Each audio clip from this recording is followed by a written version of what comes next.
Meeting of the Belton Independent School District Board of Trustees to order. A quorum of board members is present. This workshop has been duly called and a notice of the meeting has been posted in accordance with the Texas Open Meetings Act, Texas Government Code Chapter 551. First item on our agenda, comments. Do we have anyone signed up at this time? No, we do not.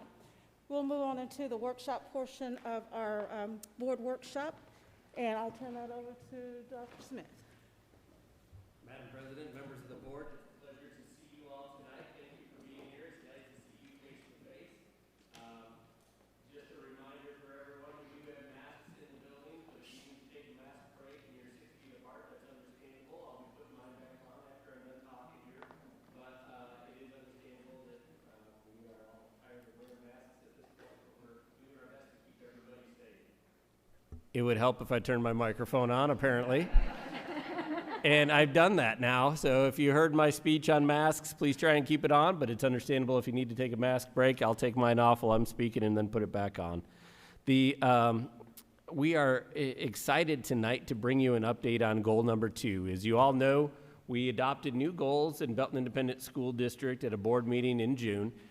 Thanks to our trustees, we went through a goal-setting process through some facilitated workshops, one with a TASB facilitator, and then a second time without the TASB facilitator, and we adopted new goals. Tonight's workshop is on goal number 2, and it really is at the heart of what we do each and every day in Belton ISD, and it's about exceptional student learning experiences. And so I'm gonna welcome Deanna Lovesmith, our Assistant Superintendent of Teaching and Learning, up. And again, just a reminder to board members in workshop type formats, we encourage questions. This is about dialogue and open and honest discussion about where we are in learning experiences for kids and where we're going for the future. So feel free to jump in with questions along the way, and we'll turn it over to Deanna. Good evening. So I am excited to talk about exceptional learning for each and every student. And our purpose tonight is, first of all, for me to get this working. Pardon me? Okay. So we're going to discuss our current progress next steps in creating exceptional learning for each and every student, and that's the purpose. So I do want to begin this evening a little differently by asking you a question. And so if you would just take a minute and think about learning over your lifetime, whether when you were in school as a student, or maybe it's been a learning experience in your job or as a board member. When you think about exceptional learning that you have experienced, what characteristics or couple, 2 or 3 words make that experience exceptional in your mind? So you can think for just a moment. I know, putting you right on the spot to open this up. Can you think of a time where you experienced learning and it was exceptional? So both of my boys went through Belton and graduated from Belton, both of them in the AP programs, and both of them went to very good universities, and both were completely prepared in their studies at their challenging universities thanks to the work that they did in Belton ISD. And so I fully credit our school system for being able to provide that, because it was exceptional and it was proven that it was exceptional. So when I heard you talk, I heard the word challenging. So they had challenging coursework, rigorous coursework that prepared them. Okay, anyone else want to share out? I'm just thinking of personalized, individualized, in particular when I think about my own personal experiences as far as being a parent. There has been situations for my children where things were just customized to meet them where they needed to learn. So individualized, customized, personalized. Okay. Anyone else? I'm going to say it was engaging in a way that wasn't painful, right? But actually the opposite, right? It was engaging in a way that it made it fun and you were learning stuff, but maybe you didn't even realize you were learning. Yeah. So engaging, fun. Any other words you want in there? Yes, ma'am. Very application oriented and giving you a purpose for why you're learning it. Okay. For me, I could see how it was going to benefit me. Like, I could see how I would apply it. I think what Rosie just said is perfect, the application idea, but like, there was some buy-in about how I was going to use it later. It wasn't just something that was kind of abstract to me as a learner.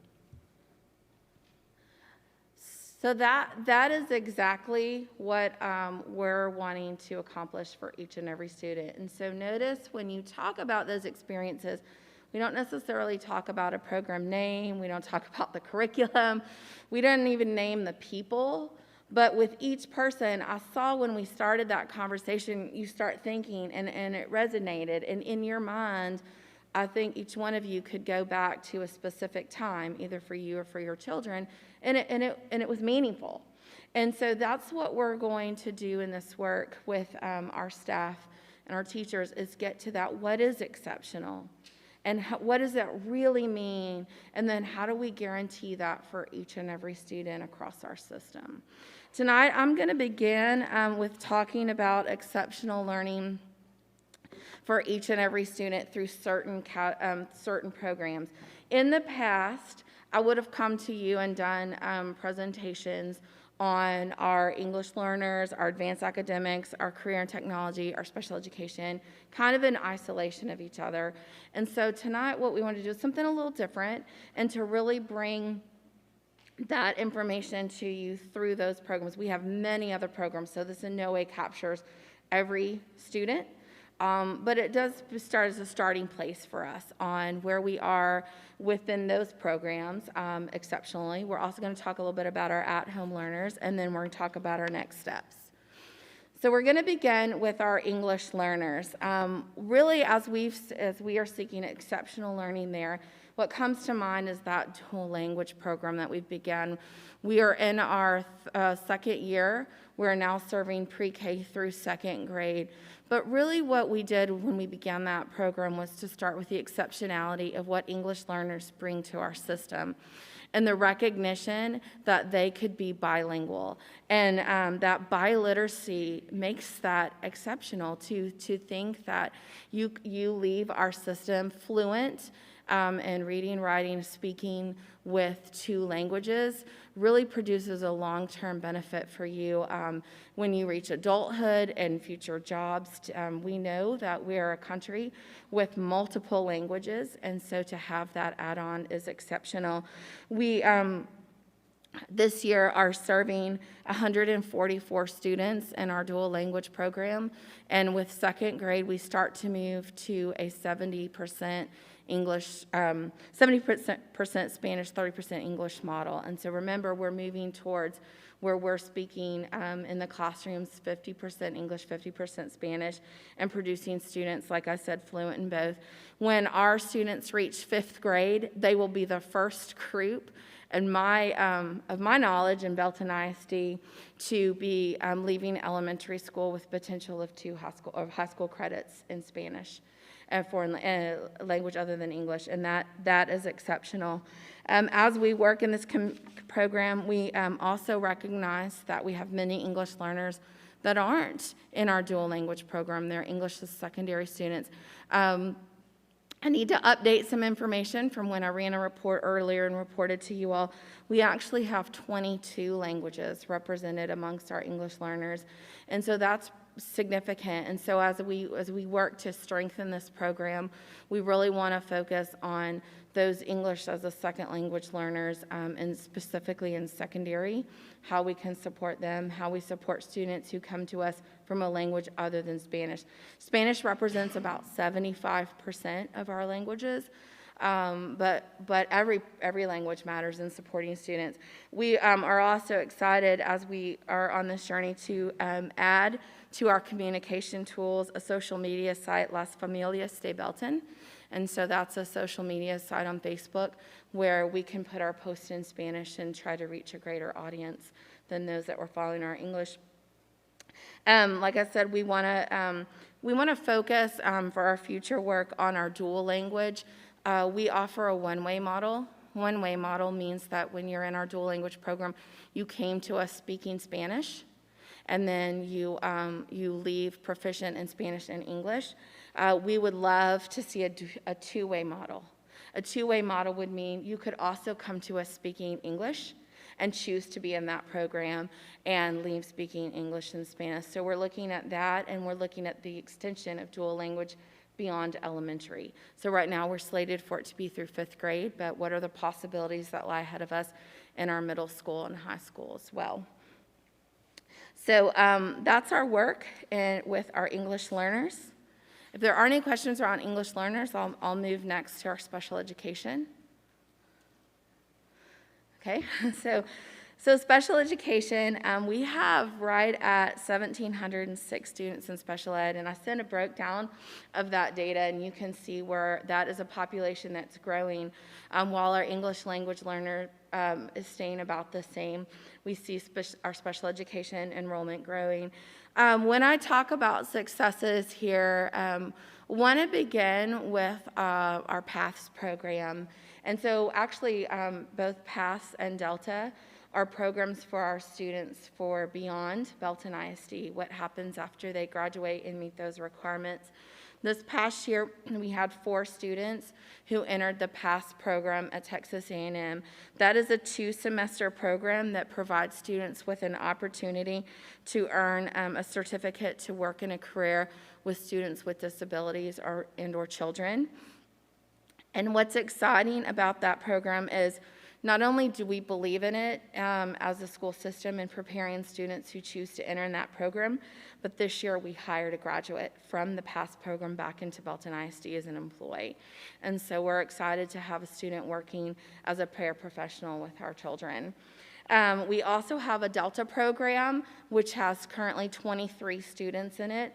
And these are students who they have met their program requirements for graduation, but they're still working on IEPs and some additional skills in our program. They have the option to stay until they're 21. This program really focuses on students getting their independent living skills, employment skills, and then skills working in the community. And we have students in that program who are currently working at some of our local businesses. One student is an interesting fact. He's working in a job at Kalachi Kitchen, using an Uber system to get to work every day. That's a skill that you learn in Delta. How do I use transportation systems to get to my future employment? We have students working at rehab centers. We have students working part-time at UMHB. And so really just continuing on. And, you know, those skills, when we talk about programs that focus on students being successful when they complete Belton, I think it goes without saying that our system all along the way prepares them. So when you talked a minute ago about exceptional learning and your children going to a challenging, rigorous program, it's because of that journey along the way in Belton and those courses along the way that prepare them to then complete their program at Delta or to go into PATHS. We also have some exceptional learning in our special ed, not just with our students that are graduating. We've talked about in our department our kids that are getting the daily tools with vision support or devices now that help them. They can carry around computers that enlarge their work or provide dictation services or communication support so that our kids can be successful. With this program, our future work continues to be to meet the needs of each individual student. As you saw in our numbers, we have a lot of growth here. In some areas, we've nearly doubled our population, specifically in our students that have intellectual disabilities, our speech services, and autism. And so we're focusing on these areas to make sure we're providing the additional staff we have along the way. We've increased staff to meet those student needs. We've increased our facility spaces. We've increased our campuses. So where just 5 years ago we were serving our FA and life skills in a few elementaries and one middle school, we now have programs at almost every elementary and all middle schools. And that's a commitment to support our kids and support them with their neighborhood peers and their neighborhood friends. And so we continue to focus on exceptionality there. Are there any questions in the special ed before? Yes. when we were taking our tour of Lake Belton High School, we had the little gift shop and the coffee Yes. shop. Have we been able to get the kids in there working? I know things are not normal at this point, but have we been able to get our Delta kids in there doing that? So we moved our Delta program to Lake Belton High School, and that also met a goal that we have, and which was to offer the program at a different location than their high school. And that's important because these students have completed their graduation and those graduation requirements. And so putting them at a place where they can have that job capability is essential. And so we have moved the program there. I don't know if they've started serving it. I know they were working through all of the safety mitigation issues, but having the program there was going to allow that opportunity better. And also, you said there's 22 in that program? 23. 23? So, do we have all 23 engaged, like in person, because of their special needs? They're more apt to want to, be at school in person during this time? Do we have 100% of those? How does that work? No, we don't. Don't I'm have looking those. at my Jennifer Mears. We've offered it to 100%. However, we've offered attendance full every day, with the exception of Wednesdays, and then it'll be 5 days a week to our highest need. But even within those programs, we have some parents who, for safety reasons, would prefer their children to be home. If they are home, then we're serving them as an at-home learner. Gotcha. But we did offer. And Dr. Les Smith, if I could, just want to interject some personal here. So my son, Dylan, is part of the Delta program, Ty, and he is online, and he has other classmates online. And I will tell you, it is so amazing. The teacher that's in the classroom, she's teaching the kiddos in the classroom and her online learners at the same time. I have given her a new title. She's a rock star. Dylan and I share workspace, so he's behind me, telling them, excuse my mother, she's over there making a lot of noise. But they are learning. They are learning like none other. So it's amazing to be a part of that. So thank you all for doing that. And I think in that program, just like all our programs, you mentioned the word earlier that exceptional learning is personalized and it's individualized. And so while we see our numbers grow and we see our program enrollments increase, there is a kid with a different exceptionality behind each of those numbers. And so we do have some system-wide programs that we put in place. Like I mentioned, we increase our staff, we increase our facilities, but then increasing that personalization and finding out what each student needs to motivate them to meet their next phase. Next, we'll talk about advanced academics.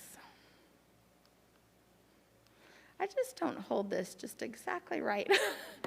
So our advanced academics programs begin in, typically you start to see our honors classes start beginning in 6th grade, and they go through, although we have advanced academics learners identified as gifted and talented beginning in kindergarten. And so with this, when talking about the exceptionalities here, I kind of wanted to talk about 2 students and their stories that I feel like represent the exceptionality of our program. And you actually talked about your own children. But so with advanced academics, we kind of have 2 pathways.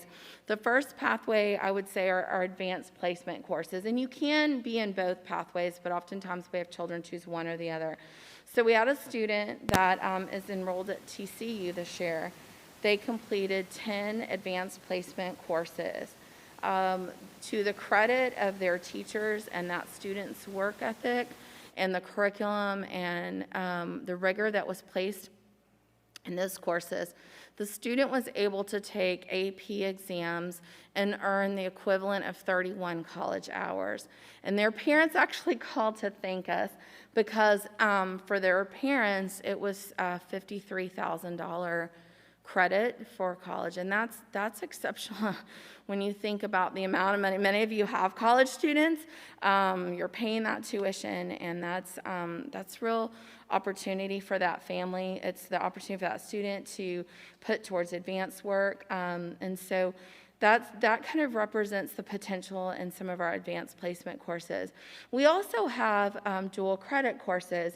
We had another student who's going to Baylor this year, and they participated in 9 dual credit courses. We offer dual credit courses with UMHB, Temple College, UTPB. This particular student was in our Bioscience Institute program through Temple College.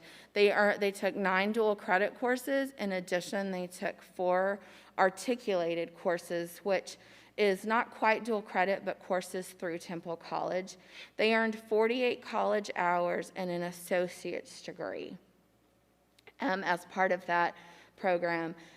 They're going to Baylor, and if you look at Baylor tuition, they are charging $44,000 a year for up to 12 hours or more per semester. So I just kind of did the math to say that could equivalent to about $88,000 in Baylor tuition. And so those opportunities are available to our students through our advanced programs. This year we've added on-ramps, which we also think is exceptional. It's going to provide an opportunity for kids to choose whether or not they want that credit. So we all know when you're in high school and you take that first college course, you may or may not be quite ready for it or do as well as you'd hoped. And so this will give them an opportunity to decide if they do or do not want to count that. But and it's taught by one of our teachers. And so we feel like that's exceptional. As we continue on with our work and our advanced academics, we're really looking at, we're working currently with Baylor University. Todd Kettler, he leads some of the state work for gifted and talented. The state came out with a lot of new plans in the state plan for gifted and talented, and so we're going to work with them to evaluate our program and make sure that we're meeting the needs of our students exceptionally with those new requirements, and we're looking at adding additional on-ramps courses. Board, if I could jump into real quickly on this one. This is one of those topics that's a real interesting one because it connects to work that you did in the spring and to work that the policy committee is going to dive into a little bit later this year. And when Deanna brought up the difference in the dual credit programs and the AP courses and stuff, one of the things that we have to do as a system is to also examine our policies and practices that funnel kids into these programs, because sometimes what happens is you have families that end up having to make a decision because they want a certain GPA. And so if our policies funnel kids toward one thing versus the other because of GPA boost, that's something that we have to examine. Ultimately, what we would like to get to is that the student and the family are able to choose the learning experience that they want. We talked about exceptional learning and some of these hands-on experiences, some of these these easily applicable experiences. Well, dual credit is a great learning experience for kids, but sometimes it hasn't got the same type of recognition or credit that our AP classes have. And that's nothing detrimental to our AP program. Our AP program is nothing short of outstanding. But I bring that up just because that leads into work of the board later this year as we examine our policies and practices. We want to open multiple pathways up for students so that they're not limited by some of the options that we may provide them sometimes. So kudos to our team for the work that's been done so far, and looking forward to really examining things for the future in this. Next, we're going to talk about our CTE. And so I'm going to begin kind of talking about Lihu Penny. I think we've mentioned his name before, but I think he really is a great example of exceptional learning in an entire scope of CTE. So he began in one of our 22 programs of study this student was focusing on construction science, and he was in that pathway for 4 years. And we've spent a lot of work, and we've talked with you a lot before about our different pathways in that coursework. Not only was the student in that coursework, the student was also a member of one of our CTSO student organizations. That's a career and tech student organization. And we have over 300 students in those groups. And those are essential because that's where kids get to practice those skills. So it's not just they're in the coursework, but that's, being in that FFA group or being the student was in the construction group, went on to participate at TeamWorks. Big supporter, and as you all have been phenomenal in supporting our participation in TeamWorks. He was one of 77 students who advanced to the state. We take a lot of kids to the TeamWorks competition in Corpus Christi.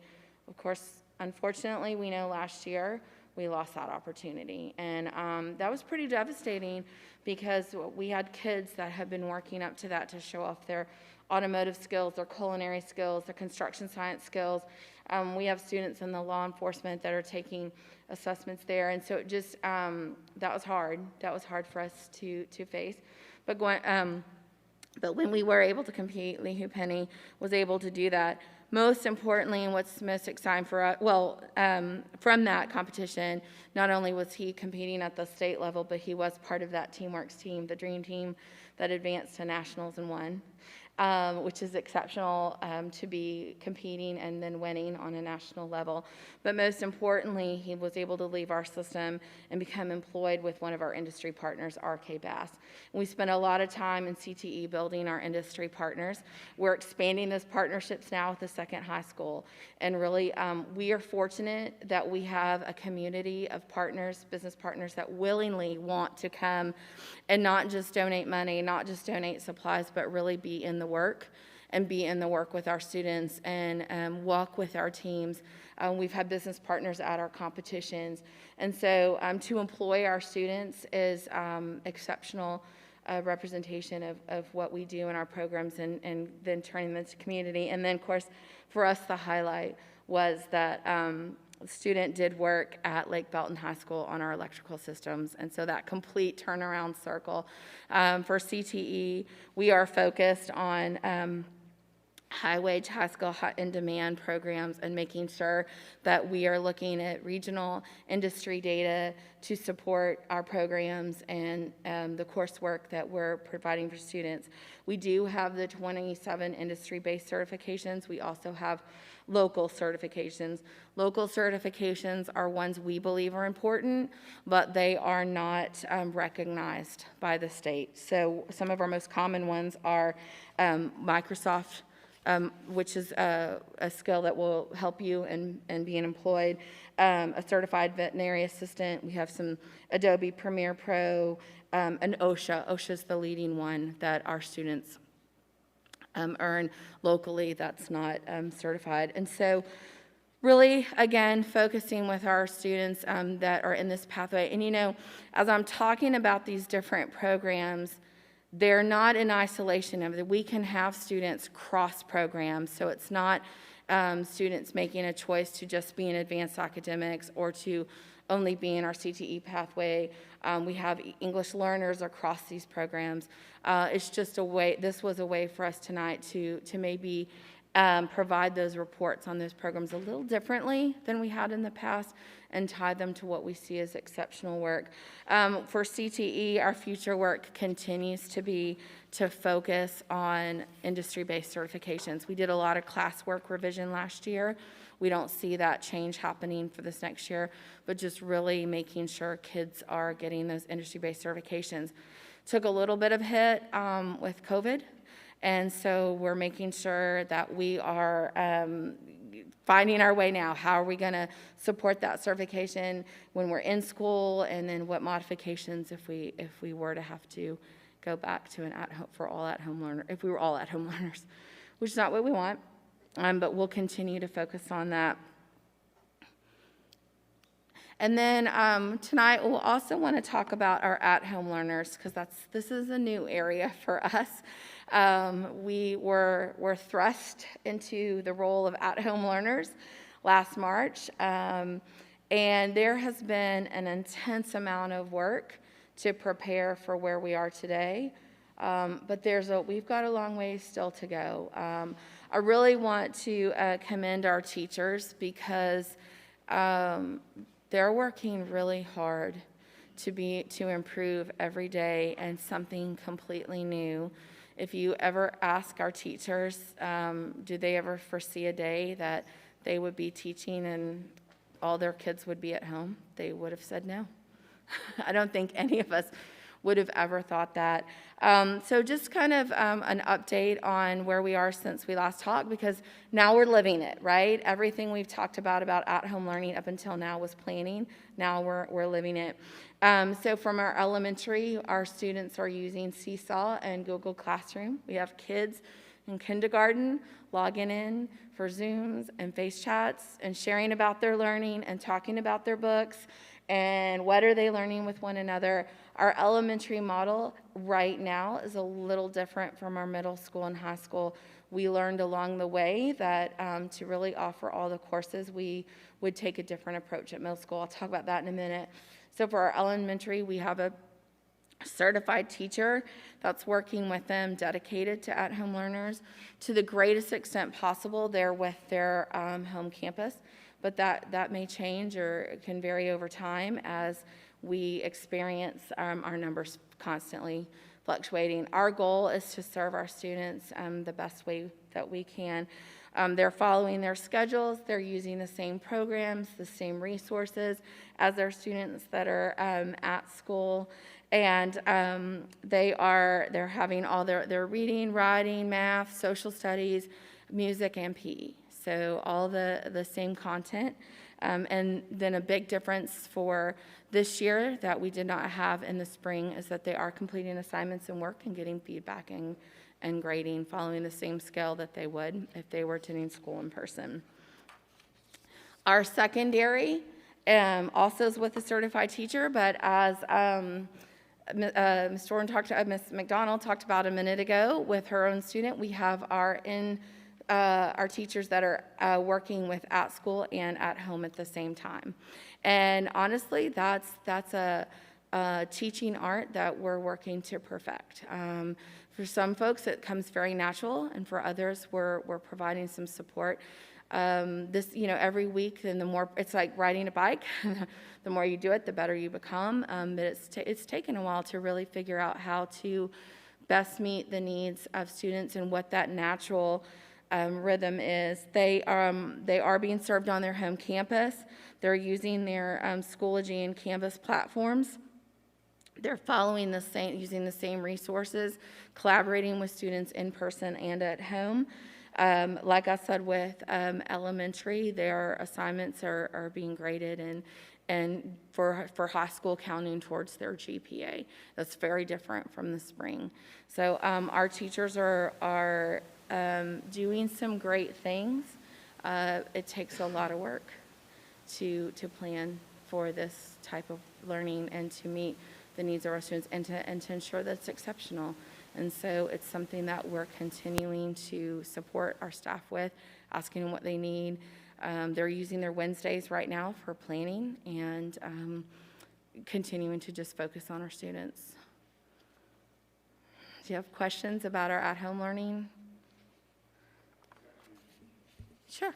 So are you finding that as we've gotten a little over 2 weeks into this, that and kind of based on numbers of people getting sick and things, are you seeing that people are getting a little bit more comfortable with saying, hey, I want my kid back in school now, I'm feeling a little bit more comfortable about that?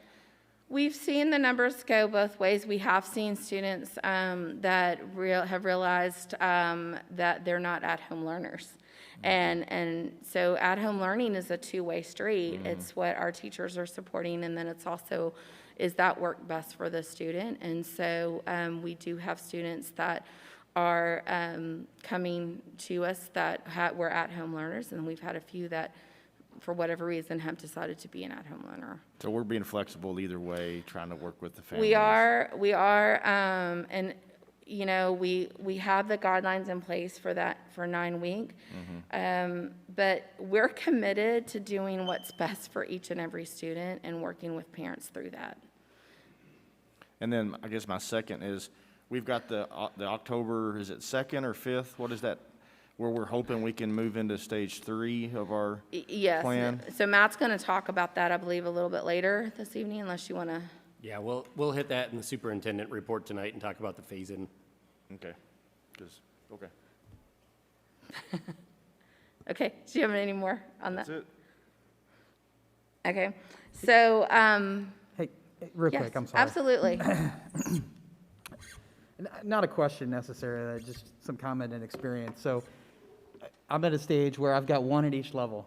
So I got one elementary, one middle, one high school. So I'm seeing this and living it every day. And I got to say, like, some of the stuff that I'm seeing is absolutely amazing. You know, when you talked about exceptional learning, I mean, I got to call out my son's middle school math teacher. I mean, some of the lessons that have been prepared to go through just absolutely blow my mind. Like, I've sat down with him and gone through with him and tried. He's maybe not the best at attention to detail, right? So there might be a parent helping to check some stuff along the way to make sure he's gotten it all. And I'm just blown away by the material that was created, the engagement of the material, the activity of the material, right? You know, dragging and dropping and sort of interacting with what's going on. I mean, I was just so impressed when I saw some of that stuff that's in there. And, you know, so I know it's happening. You know, I've seen it. I've also seen a couple of cases where, you know, we're still struggling a little bit. And, Correct.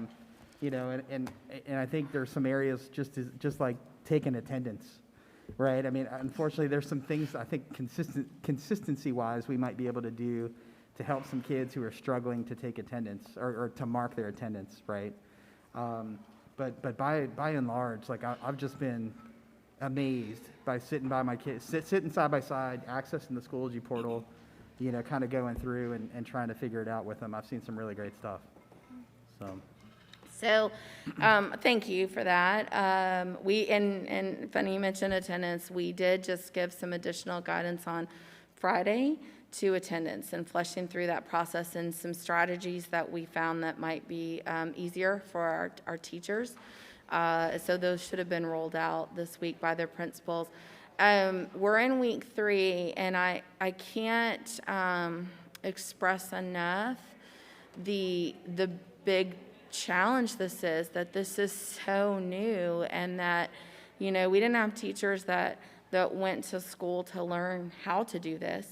And so now they're learning, and we're providing professional support, and they're learning from each other's, and there's some that are doing exceptionally well, and then they're supporting others that are struggling. I mean, I'm going to admit, there's you know, anyone will struggle in a new approach, and I think what I'm seeing as a system whole is what you would expect from the Big Red community, and that is a pulling together. We've appreciated parents who've extended a tremendous amount of grace as we learn this new way. But we're moving with a vision that every kid will have exceptional learning. And if you're on a learning curve, you got to move, because at the end of that is a child receiving their education, and we want it to be exceptional. I want to take a minute to thank our board and our community on this too, because as Deanna's pointed out, there's struggles along with this. And I think we often overlook the impact that this is having on teachers. But unlike other districts throughout the state, our board and our community is allowing us to have Wednesdays to be able to plan in the month of September and to give some time for teachers and professional learning communities and some planning time so that they're able to actually address some of these things. And it's a big deal when you start to think about the magnitude of change that they're facing in the classroom, and that other districts aren't doing that. So thank you to our board, thank you to our community for their patience in all of this. But there is a reason why we looked at those Wednesdays for deep cleaning days, professional learning days, and getting kids on technology. And that's to allow us to transition even better in these changing times. So thank you to you all and to our parents and families at home. We have the opportunity here to train the trainer, if you will. For those teachers or instructors that are so successful, perhaps they can reach out and help train those that are struggling. And that's what we've been trying to build on, is that community of support. You know, we shy away from telling you how to do it, or from creating one way, because the one way that I might do it might not produce any kind of exceptional learning for that math teacher who clearly has found a different way. And so that in itself is challenges, because sometimes folks, well, I want to see the one way to do it. But with teaching is an art. And as we know with artists, there's many different ways to do it. And so we're building collaboration and community among our teachers. And that you're absolutely right, that train the trainer model. So where to from here? Sue McDonald, you mentioned it earlier when we talked in the very beginning about exceptional learning, and you used the word personalized. And then many of you talked about making it fun, engaging, having buy-in, making it meaningful, challenging, rigorous. That's what we are focused on, is studying as a system, personalized learning, what that means, what are the skills associated with that, and how do we support teachers to provide that for each and every student.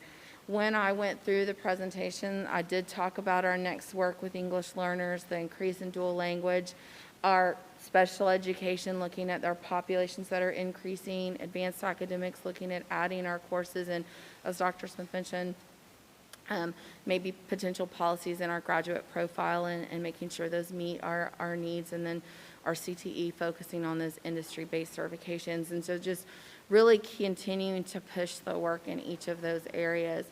Part of this goal is to get student feedback. So you can't talk about if something's working if you don't have the input from the end user. And the end user is our student. And so really finding out from them what is the feedback they can provide us as kind of a baseline for personalized learning. Where is it going well? Where students not receiving that? So we can really kind of get a baseline to move forward.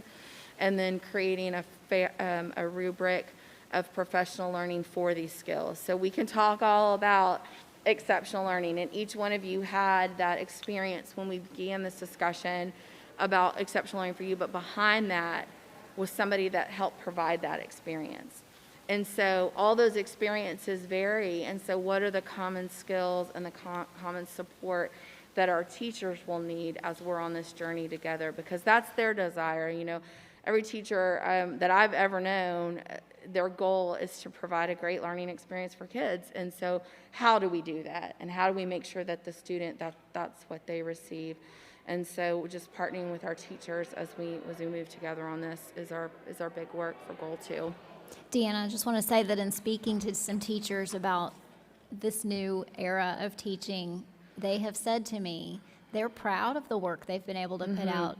And I think when you're proud of your work, that's empowering, and that makes them want to continue on and do their best work. That, you know, I said, tell me the difference between the spring and this. They're like, oh, well, that's just night and day. Yeah. I said, do you truly feel that students are really learning now, that are learning if they're just virtual? And they said, absolutely. I can say that without a doubt. So I think that's a credit to you guys. Well, I think I appreciate that, but it's truly a credit to our teachers. We have a phenomenal teaching staff in Belton ISD. I truly believe that. And I know this work is hard, and I know they're tired, but they're trying, and they're moving forward, and they're dedicated, and we're going to keep learning together. And so I'm excited for some of the things I'm seeing. There's some great things out there. Any other questions for us about Goal 2 and our work in this area? Deanna, I don't have a question, just a comment. You're right, our teachers are doing great things at this time. Providing an exceptional learning experience for a student is one thing, but providing that experience under exceptional circumstances is another, and that's what we have right now. You've talked to us about 5 different areas of learning in our school district, and I want to thank you and your team for your innovation, your commitment, and your diligence with all this. This has been tough for all of us, and just listening to you today is just enlightening to hear that. So thank you. Well, thank you. I'm smiling. I was supposed to take the mask off, but there's a smile underneath it. The social context quiz. Yes, I just sir. know I'm married, to a teacher. Yes. And I get to see it from behind the scenes. And I have a daughter that's a junior, so I'm getting to see both ends of the spectrum. And it's been interesting the last couple of weeks to kind of eavesdrop on some of the Zoom. Don't tell anybody I'm listening to the Zooms so they don't know. But it's just it's so impressive to listen to the heart that goes into the meetings. It's not just intellectual. Mm-hmm. It's the stories I'm hearing about the kids themselves and the concern that our teachers have.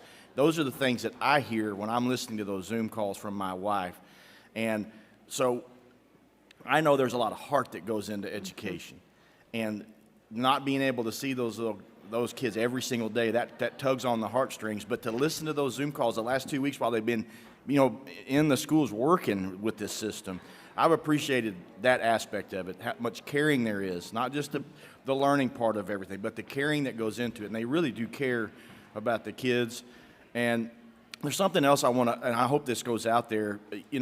Nowadays with the world that we live in with social media, people can just throw whatever they want to out there and they get after it.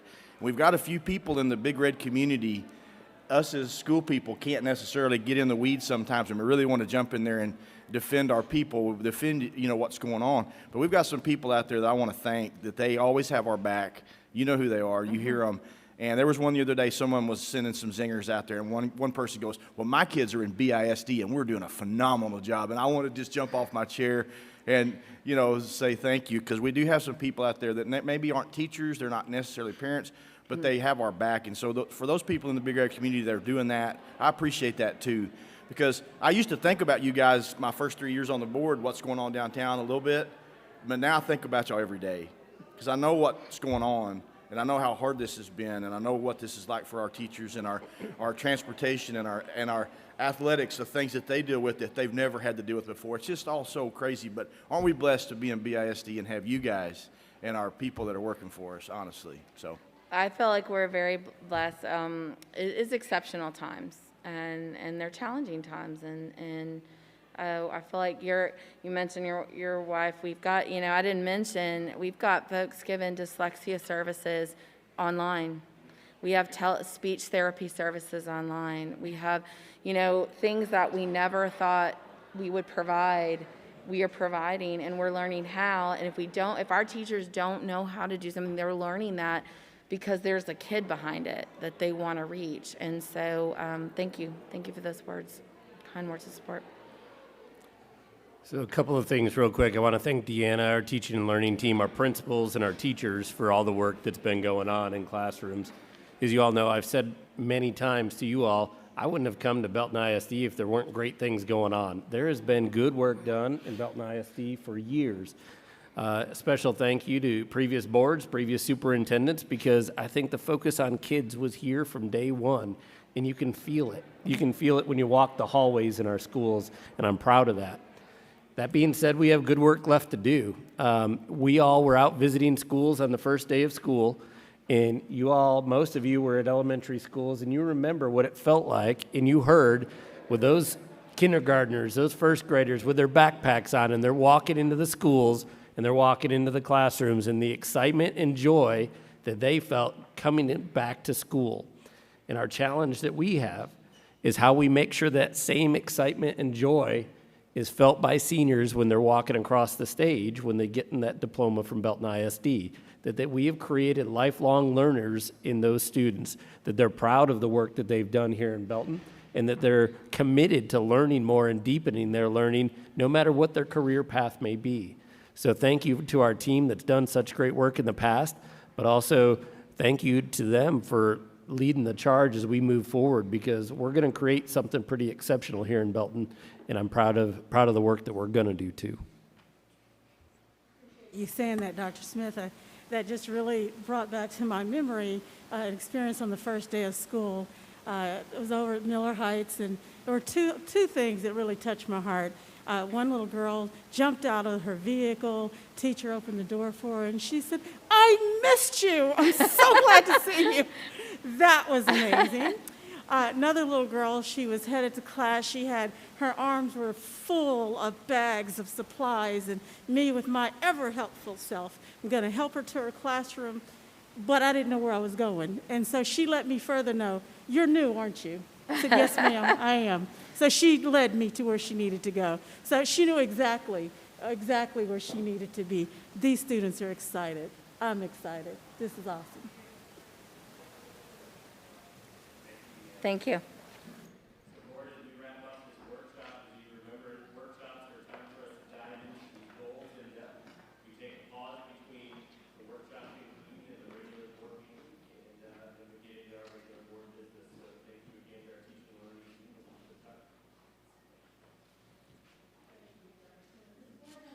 Discussion about this particular workshop?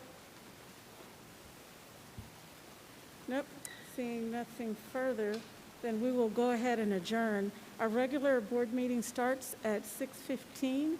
We'll take a pause for just a few minutes, and then we'll come right back.